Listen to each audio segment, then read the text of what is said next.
Bismillahirrahmanirrahim. Assalamualaikum warahmatullahi wabarakatuh.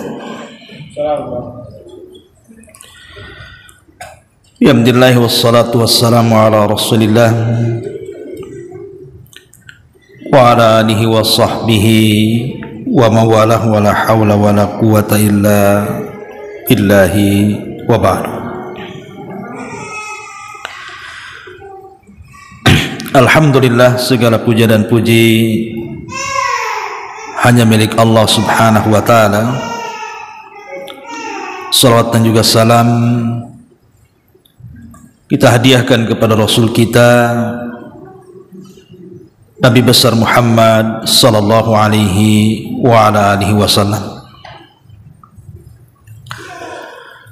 Alhamdulillah, di pagi menjelang siang ini kita bisa duduk untuk bertalabul ilmi, dan pembahasan di siang hari ini kita akan membahas tentang 3 kelompok yang terang-terangan mengumumkan perang melawan Allah subhanahu wa ta'ala. Siapa 3 kelompok yang lancang ini? Bagaimana bisa dia menantang Allah subhanahu wa ta'ala dan mengumumkan perang, dan mustahil akan menang?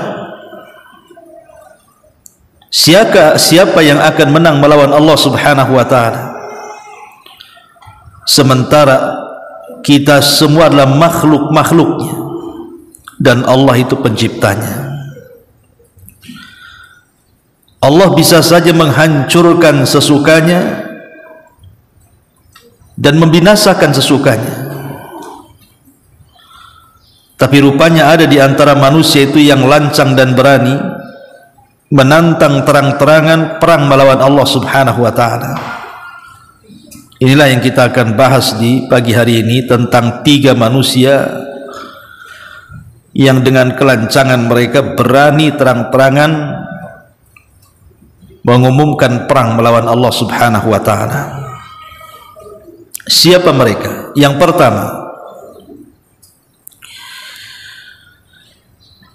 pertama adalah para pelaku riba. Ingat, para pelaku riba, orang-orang yang mereka bermuamalah dengan riba. Maka Allah subhanahu wa ta'ala katakan di dalam Al-Quranul Karim, فَإِنْ لَمْ تَفْعَلُوا فَأْذَنُوا بِحَرْبٍ مِّنَ اللَّهِ وَرَسُولِهِ. Jika mereka terus melakukan riba dan tidak berhenti, fa'adhanu, maka umumkan kepada mereka, biharbim minallahi wa rasuli, bahwa mereka sudah mengobarkan perang melawan Allah dan Rasulnya.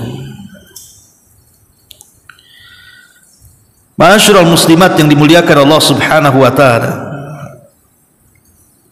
dari sini kita tahu bahayanya riba.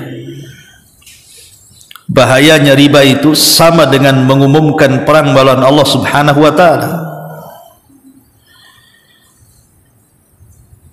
Dan kita tahu bahwa riba ini bukan hanya diharamkan kepada umat Islam saja, tidak. Umat-umat sebelum Islam loh, dari kalangan Nasrani ataupun Yahudi, itu sudah diharamkan riba kepada mereka. Dan itu disebutkan dalam Al-Quran surah An-Nisa ayat 161. Allah mengatakan, wa akhdihimur riba wa qad nuhu anhu wa aqlihim amwalan nas bil batil. Dan mereka orang-orang Bani Israel, orang-orang Yahudi itu, mereka suka memakan riba, padahal riba itu sudah dilarang kepada mereka. dan mereka memakan harta manusia dengan cara yang batil. Lihat bagaimana Allah Subhanahu wa taala menceritakan tentang kisah Bani Israel, orang-orang Yahudi yang dilarang oleh Allah Subhanahu wa taala untuk memakan riba. Bahkan Nabi Allah Syuaib alaihi salatu wassalam mengatakan kepada kaumnya agar mereka meninggalkan praktek-praktek riba. Tapi kaumnya menjawab, "Ya Syuaib, as-salatuka ta'muruka an natruka ma ya'budu aba'una aw an naf'ala fi amwalina ma nasha."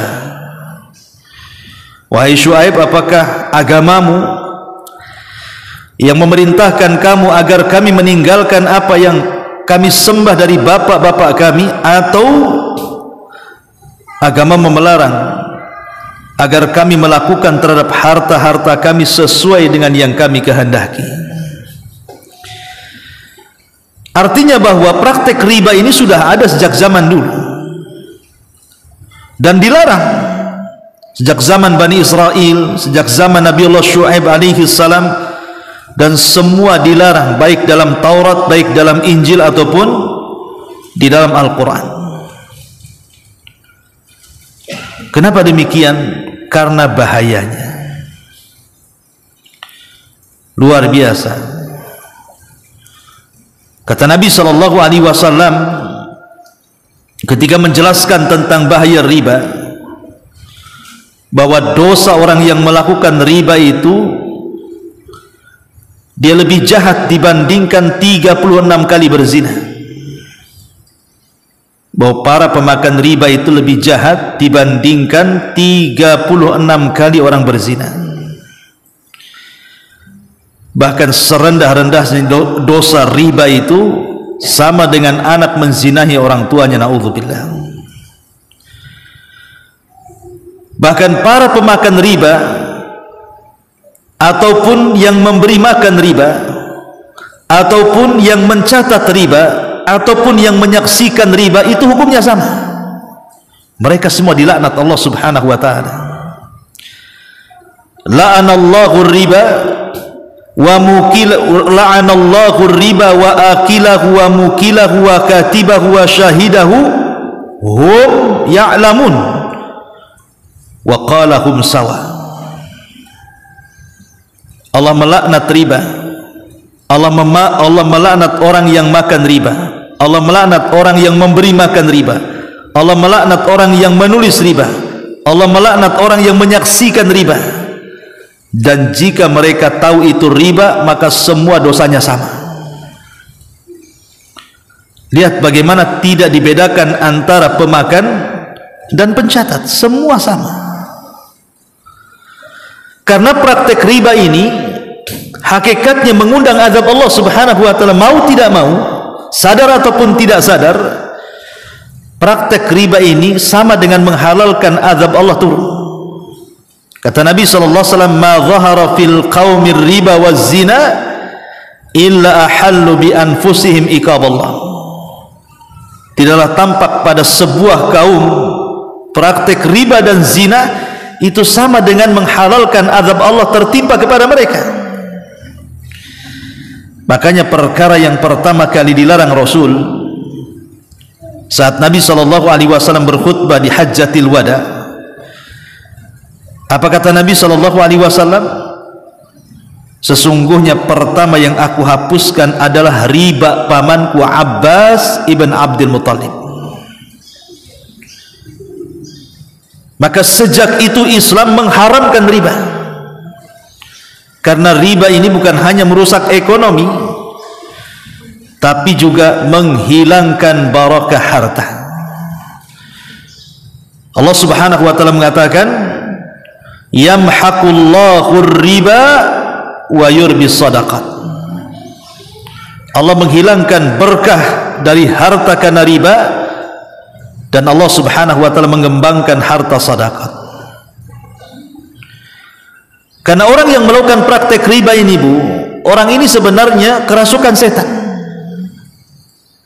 alladzina ya'kuluna riba la yaqumuna illa kama yaqumul ladzi yatakhabbathu asyaitanu minal mas. Sampai Allah gambarkan orang-orang yang suka melakukan praktek riba ini seperti orang kesurupan dalam Quran. Karena biasanya orang yang sudah seperti ini sudah tidak kenal lagi mana halal mana haram. Sudah kayak orang bingung. Makanya kenapa kemudian orang-orang yang melakukan praktek riba itu sama saja mengiklankan perang melawan Allah Subhanahu wa taala, dan kita tidak akan menang. Kita tidak akan menang ketika kita melawan Allah Subhanahu wa taala. Ini yang pertama. Yang kedua, orang-orang yang mengiklankan perang, terang-terangan mengiklankan perang melawan Allah Azza wa Jalla, adalah orang-orang yang disebutkan di dalam surah Al-Maidah ayat 33. Surat Al-Maidah ayat 33. Allah Subhanahu wa taala berfirman, innama jazaa'ul ladzina yuharibuna Allah wa rasulahu wa yas'auna fil ardi fasadan an yuqattalu aw yusallabu aw tuqatta' aydihim wa arjuluhum min khilaf aw yunfaw minal ard dzalika lakum khizyun fid dunya wa lakum fil akhirati adzabun adzim. Hukuman bagi orang-orang yang memerangi Allah dan Rasulnya. Hukuman orang-orang yang memerangi Allah dan Rasulnya dan membuat kerusakan di bumi hanyalah dibunuh atau disalib atau dipotong tangan dan kaki mereka secara silang atau diasingkan dari tempat kediamannya. Yang demikian itu karena ini kehinaan bagi mereka, baik di dunia dan di akhirat mereka akan mendapatkan azab yang sangat besar. Ayat ini ada asbab nuzulnya. Jadi di masa Rasul sallallahu alaihi wasallam ada orang-orang Uraniyun mendatangi Nabi sallallahu alaihi wasallam. Mereka mengeluhkan penyakit. Orang-orang Uraniyun ini mengeluhkan salah satu di antara mereka penyakit. Maka Nabi sallallahu alaihi wasallam kemudian memerintahkan agar orang-orang ini meminum kencing dari kencingnya unta. Maka akhirnya pun mereka minum dari kencing unta yang diberikan Nabi sallallahu alaihi wasallam dan sembuh. Menunjukkan bahwa kencing unta itu juga jadi bisa penyembuh kan, karena Rasul memberikan obat dari kencing unta. Maka sebagian orang Uraniyun ini yang datang kepada Rasul minta kesembuhan, sembuh. Masalahnya setelah kemudian mereka sembuh, mereka pulang. Rupanya di tengah jalan mereka membunuh seorang penggembala dan mengambil kambing-kambingnya. Akhirnya kemudian Nabi SAW marah. Kemudian turunlah ayat ini, surah Al-Maidah ini, bahwa ancaman bagi mereka ataupun hukuman bagi mereka, kata Allah Subhanahu wa taala, maksudnya para penyamun ini kan para perampok ini. Sesungguhnya balasan terhadap orang-orang yang memerangi Allah dan Rasulnya dan membuat kerusakan di permukaan bumi hanyalah dibunuh atau disalib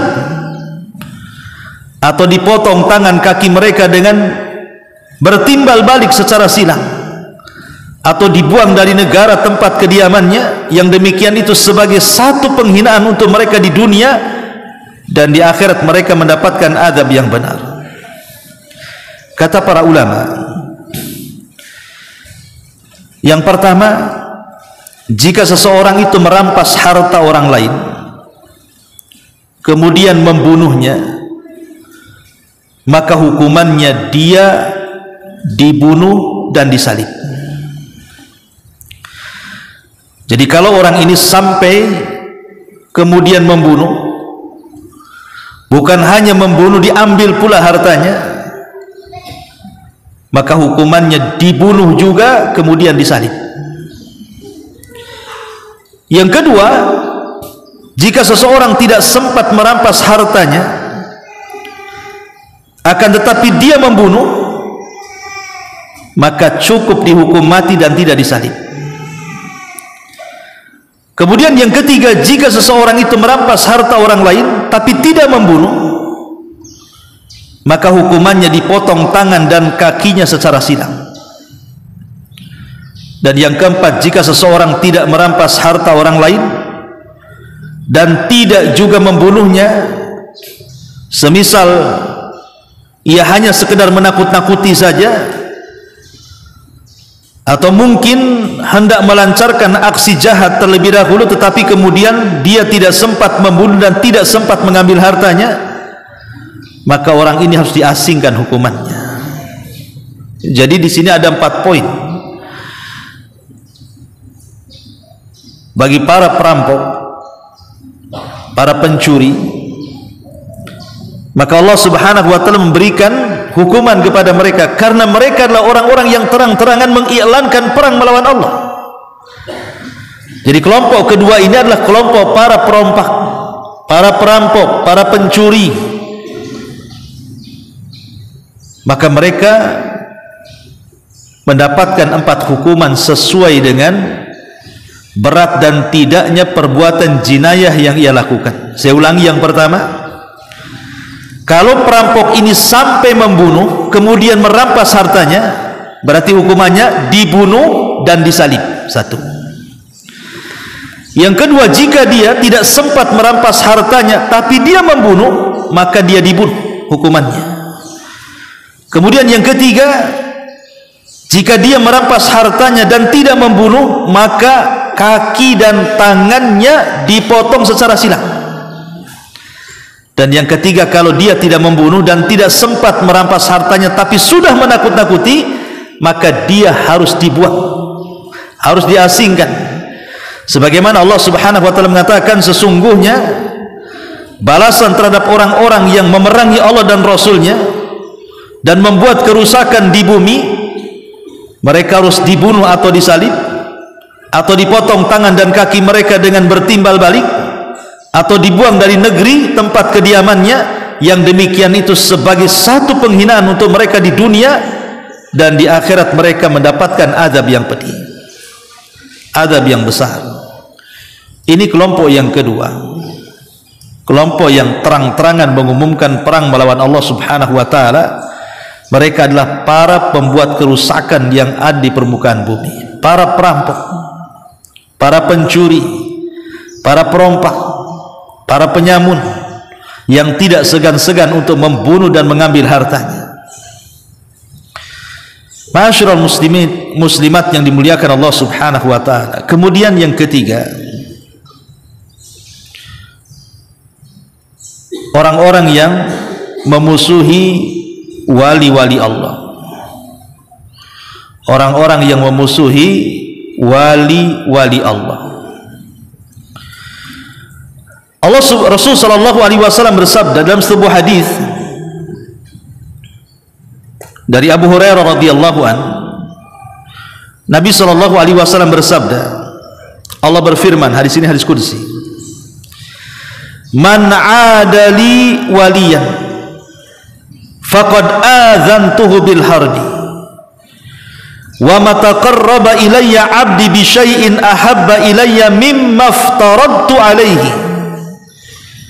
wa ma yazalu 'abdi yataqarrabu ilayya bin nawafil hatta uhibbahu fa idza ahbabtuhu kuntu sam'ahu alladhi yasma'u bih wa basarahu alladhi yubsiru bih wa yadahu allati yabtishu biha wa rijlahu allati yamshi biha wa in sa'alani la'utiyanna wala in ista'adzani la'u'idhanna wa ma taraddadat an syai'in ana fa'iluhu taraddudi an nafsil mu'min yakrahul mauta wa ana akrahu musa'atahu.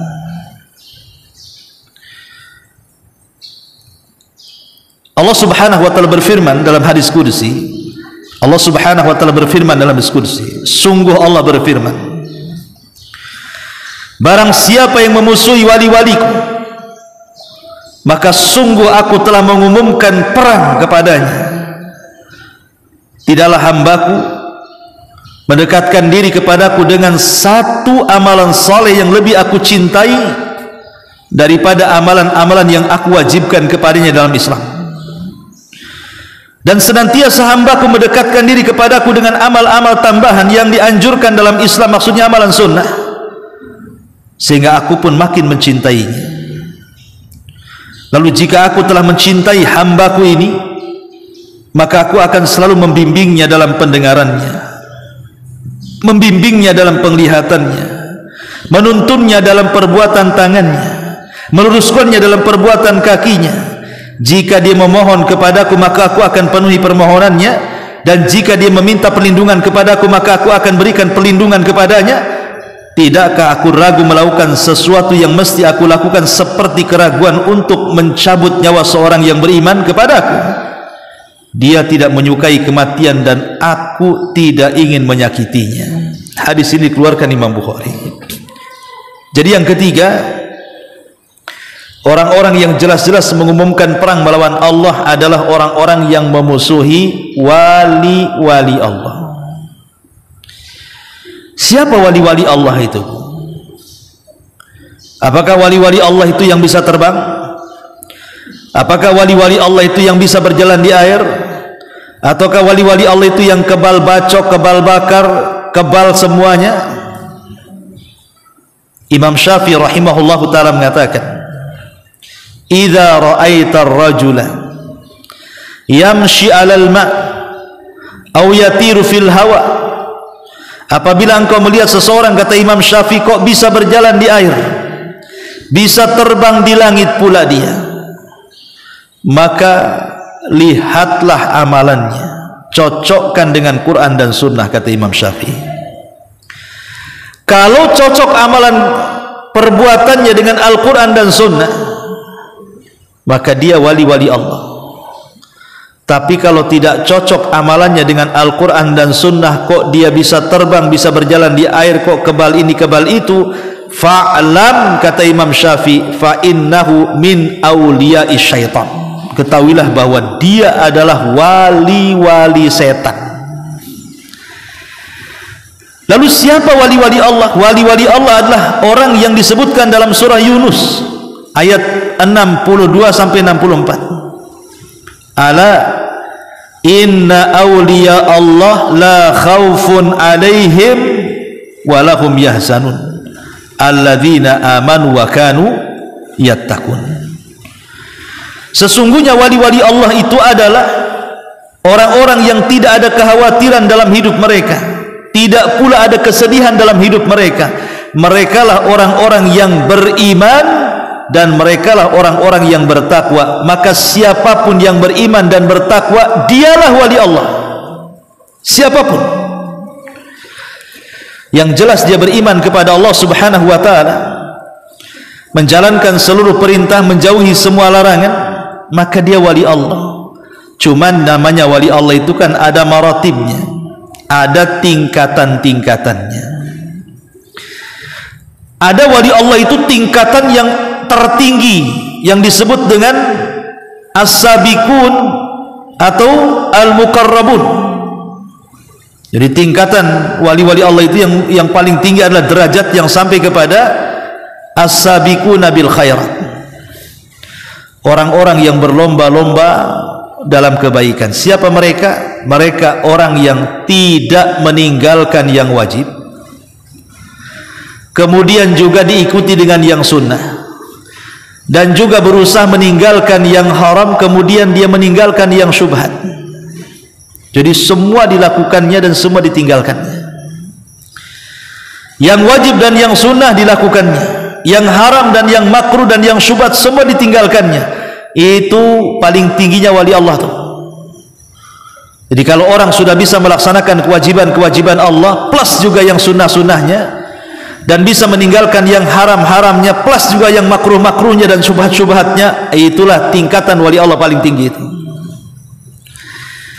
Kemudian ada derajat yang kedua, wali Allah itu di bawahnya tuh.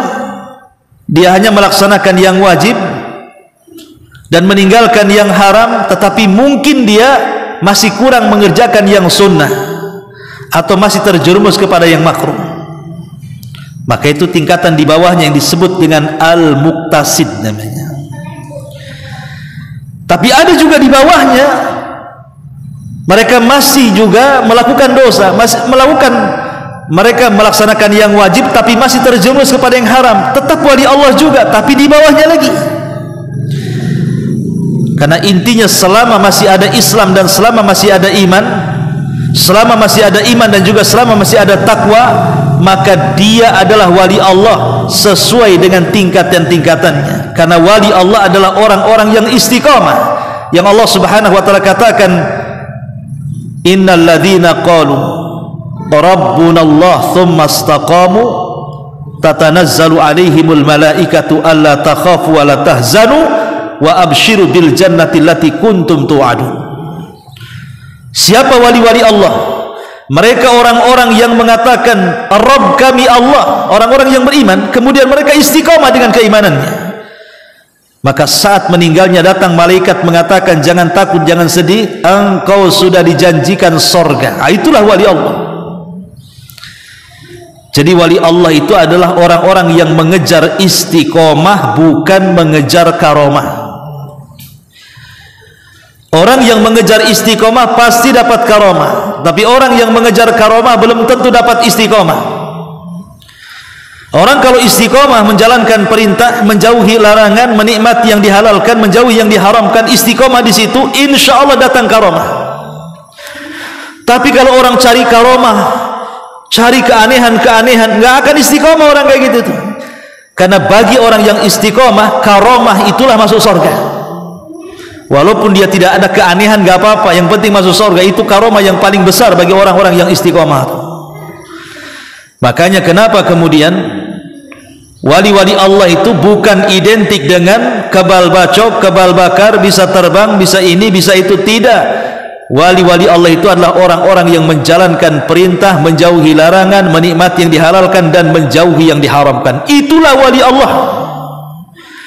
Kalau ada orang-orang yang ngaku wali Allah tapi kelakuannya jauh daripada Al-Quran dan Sunnah, tidak pernah sholat, tidak pernah puasa, kelakuannya kayak orang gila, nah itu bukan wali Allah. Jadi kalau ada orang ngaku wali Allah, sekali lagi, sholat pun tidak, puasa pun tidak, telanjang kemana-mana kayak orang gila, itu bukan wali Allah. Pernah saya membahas biografi tentang Syekh Abdul Qadir Jailani. Mungkin bisa dilihat di YouTube Humairah channel New. Jadi saya pernah membahas kisah Syekh Abdul Qadir Jailani. Jadi antara biografi Syekh Abdul Qadir Jailani ini, satu hari Syekh Abdul Qadir Jailani itu lewat di sebuah padang pasir. Tiba-tiba di balik awan ada yang memanggil-manggil Syekh Abdul Qadir Jailani. Ya Abdul Qadir, katanya. Ya Abdul Qadir, di balik awan tuh. Maka Syekh Abdul Qadir memandang ke awan dan mengatakan, labbaik, ya, aku penuhi panggilanmu, siapa kamu? Maka orang di balik awan itu mengatakan apa? Ana Rabbuk, saya adalah Rabbmu, katanya. Dia ngaku Rabbnya. Ke Syekh Abdul Qadir Jailani, lalu apa yang akan kau perintahkan kepadaku? Maka orang yang di atas awan mengatakan, aku sudah mencabut kewajiban-kewajiban yang diwajibkan kepadamu. Kau tidak perlu sholat lagi, kau tidak perlu puasa lagi, kau tidak perlu haji lagi. Apa kata Syekh Abdul Qadir Jailani? Anta iblis, kamu iblis, bukan Tuhan, katanya. Ini sampai dinukilkan oleh Syekh Shalih Fauzan hafizahullah ta'ala. Kisah ini dinukilkan oleh Syekh Shalih Fauzan hafizahullah ta'ala. Jadi Syekh Abdul Qadir mengatakan, anta iblis, engkau iblis, engkau bukan Tuhan. Karena Tuhan memerintahkan aku, aqimus shalah, tegakkan salat, wa atuz zakat, laksanakan zakat. Kenapa kau pula suruh aku tidak salat dan tidak zakat? Katanya, kamu bukan Rabb, kamu iblis, katanya. Lihat, itu wali Allah tuh. Syekh Abdul Qadir Jailani saja tahu itu iblis. Sekarang pula orang-orang yang mengaku mencintai Syekh Abdul Qadir Jailani, itu wali Allah jelas, ya kan? Mereka sudah tidak sholat, tidak puasa, tidak haji, kemudian menganggap Allah sudah menyatu dengan dirinya, kemudian dia mengatakan dia wali. Wali Allah itu orang yang istiqomah, yang tidak pernah meninggalkan sholat, baik sholat sunnah atau baik sholat wajib ataupun sholat sunnah, tidak pernah meninggalkan Ramadan ataupun puasa sunnahnya, tidak pernah meninggalkan zakat ataupun sedekahnya, haji dan umrohnya, dan begitu seterusnya. Itulah wali-wali Allah. Karena puncak wali Allah adalah Nabi Sallallahu Alaihi Wasallam. Wali yang paling tinggi adalah Nabi Sallallahu Alaihi Wasallam. Apa kata Rasul? Saya loh orang yang paling bertakwa dan yang paling takut kepada Allah. Tapi saya tidak pernah meninggalkan salat. Sampai Aisyah radhiyallahu anha, padahal salat sunnah ya, bukan salat wajib. Sampai Aisyah radhiyallahu anha melihat kaki-kaki Rasul pecah tuh, gara-gara dia tidak pernah meninggalkan qiyamul lail. Kata Aisyah, ya Rasul, cukupkan yang wajib untukmu. Lihat kondisi fisikmu sudah melemah, kakimu sudah pecah-pecah. Tapi Rasul mengatakan, ya Aisyah, afala akun abdan syakura, salahkah saya menjadi hamba yang bersyukur? Biarkan aku seperti ini. Kalau Nabi SAW saja istiqomah dengan qiyamul lail, jangan cerita sholat wajib, dengan qiyamul lail sampai pecah-pecah kakinya, dan dia adalah setinggi-tingginya wali. Bagaimana orang-orang yang sekarang mengaku dirinya wali Allah tapi jauh daripada sunnah Nabi SAW? Oh, jangan salah Ustaz, wali itu lebih tinggi daripada Nabi, katanya. Lah, itu pula dia, wali lo lebih tinggi daripada Nabi. Ya wajar kalau Nabi sholat, wali tak sholat. Dalilnya mana Ustaz? Lihat Nabi Musa dengan Khidir itu, ya. Musa itu Nabi, ulul azmi, Rasul, belajar kepada wali, katanya. Khidir itu dianggap wali oleh sebagian orang, dia bukan Nabi. Tapi yang benar Khidir itu Nabi. Memang terjadi silang pendapat, ada yang mengatakan wali, ada yang mengatakan Nabi. Bagi yang mengatakan Nabi karena dia punya mukjizat. Kalau dia duduk di sebuah tempat yang gersang, kalau pergi jadi hijau, maka disebut Khidir. Diambil dari kata hijau. Tapi ada yang mengatakan itu bukan mukjizat, itu adalah karomah, katanya. Khidir itu wali. Ketika kemudian Musa yang Nabi dan Rasul belajar kepada Khidir, maknanya Nabi dan Rasul belajar kepada wali. Ketika Nabi belajar kepada wali, berarti wali lebih tinggi dibandingkan Nabi. Ini dalilnya, katanya. Ya wajarlah wali tak sholat, katanya. Nabi sholat karena wali lebih tinggi. Ini ngaco lagi nih. Masyarul muslimat yang dimuliakan Allah Azza wa Jalla, ini tidak bisa dijadikan dalil bahwa ketika Nabi Musa belajar kepada Khidir itu kemudian Musa lebih rendah dibandingkan Khidir. Tidak, tetap Musa lebih tinggi dibandingkan Khidir. Musa itu bukan hanya Nabi, dia Rasul. Bukan hanya Rasul ulul azmi, bukan hanya ulul azmi kalimur rahman, bukan hanya kalimur rahman turun Taurat kepadanya. Khidir nggak ada apa-apanya. Khidir itu loh nggak ada apa-apanya. Dia hanya oke lah kalau dia Nabi, tapi hanya Nabi saja. Dia bukan Rasul, tidak diturunkan kitab, bukan kalimur rahman, bukan ulul azmi. Kalaupun Nabi Musa belajar kepada Khidir, itu karena Allah Subhanahu wa ta'ala hendak menguji Nabi Musa karena kesombongannya. Sisi kemanusiaannya hadir ketika ada orang berkata, ya Musa, apakah ada orang yang alim, lebih alim? Apakah ada orang yang siapakah orang yang paling alim di permukaan bumi? Itu pertanyaannya. Kata Musa, saya. Apakah ada lagi? Tidak ada, katanya. Harusnya dia mengucapkan insyaallah. Hanya itu, gara-gara itulah Nabi Musa kemudian dihukum oleh Allah, kemudian belajar kepada Khidir. Ilmu yang tidak dimiliki Musa, dan Khidir pun tidak memiliki ilmu yang dimiliki Musa. Sama-sama punya ilmu. Maka ini tidak benar pendalilannya. Ma'asyiral muslimin wal muslimat rahimani wa rahimakumullah. Berarti dari sini kita tahu bahwa 3 orang yang terang-terangan berusaha untuk mengumandangkan perang melawan Allah. Yang pertama, mereka para pemakan riba, maka jauhi riba. Ya, jauhi riba. Riba ini membahayakan. Yang kedua, para perampok, perusak bumi yang tidak segan-segan membunuh dan merampas hartanya. Mereka terang-terangan memusuhi dan mengilangkan perang melawan Allah. Dan yang terakhir, orang yang memusuhi wali-wali Allah. Jangan memusuhi wali-wali Allah. Kalau di depan kita ada orang yang tampak rajin sholat, rajin puasa, rajin ke pengajian, tutur katanya baik, berarti dia orang soleh. Hati-hati, jangan dimusuhi. Ya, jangan dimusuhi para pendakwah-pendakwah, orang-orang yang mengajak manusia kepada Al-Quran dan Sunnah Rasul sesuai dengan pemahaman salaful ummah. Hati-hati, jangan dimusuhi. Mereka lah wali-wali Allah. Jadi orang-orang yang beriman secara umum dan orang-orang yang bertakwa secara umum, mereka wali-wali Allah. Kata Nabi SAW dalam hadis qudsi, Allah berfirman, man adali waliyan faqad adzantuhu bil harbi. Siapapun yang memusuhi wali-wali Allah, maka dia telah terang-terangan mengumumkan dan mengumandangkan perang melawan Allah Subhanahu wa ta'ala. Inilah 3 kelompok yang jelas-jelas mengumandangkan perang melawan Allah Azza wa Jalla, dan mereka tidak akan menang. Sampai di sini mudah-mudahan ada manfaatnya. Taib, sebelum saya tutup, kalau ada yang mau bertanya silahkan.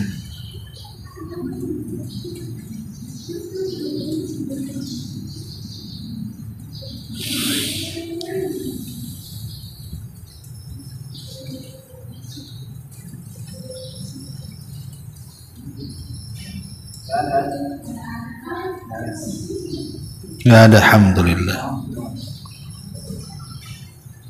Iya, saya pikir mau tanya apakah ibu-ibu juga ada yang jadi wali. Ada, wali murid, ya wali santri, ya wali, laki-laki perempuan juga wali, bisa jadi wali, Bu, ya. Wallahu a'lam bishawab. Subhanaka wa bihamdika asyhadu an la ilaha illa anta astaghfiruka wa atubu ilaik. Allahu ta'ala alam. Assalamualaikum warahmatullahi wabarakatuh.